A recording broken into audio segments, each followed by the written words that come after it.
Justice à présent, le général Ibrahima Baldé, ancien chef d'état-major de la gendarmerie sous l'ère de la transition du CNDD, a comparu ce mercredi au tribunal criminel. Une audience à travers laquelle cet ancien officier à la retraite a été entendu sur le fond dans le cadre des événements du 28 septembre 2009. En sa qualité de témoin, il est largement revenu sur le rôle qu'il a joué lors de cette journée.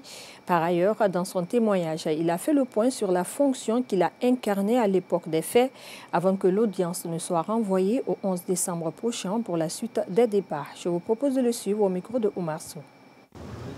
Le dispositif, Monsieur le Président, a été effectivement monté sur l'ensemble des 5 communes. Le 28 septembre, à 5 h du matin, tout le monde était en place. Moi-même, je suis sorti, parti vérifier, parce que, 1, j'avais un personnel ancien vieillissant, 2, j'avais un personnel jeune, tout neuf, qui n'avait pas encore reçu les formations requises.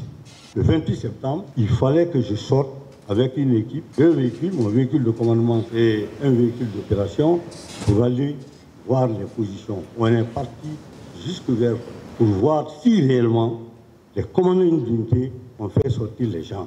Je me suis rendu compte que les gens étaient dans les positions.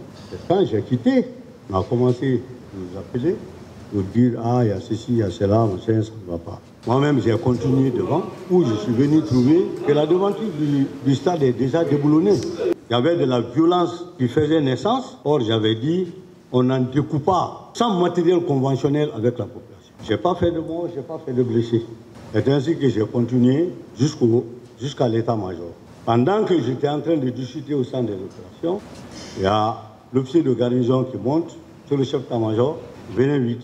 On a envoyé des gens qui sont blessés. J'ai reconnu Jean-Marie, Sidia, Outar Diallo et Lucien Fa. Le PM2 était là, avec cette infirmerie. Et là-bas, on les a envoyés pour les soigner. Encore une fois, l'état-major de la gendarmerie, comme beaucoup le prétendent, ne relevait pas d'un tiers, ni du ministre de la Défense, ni du président.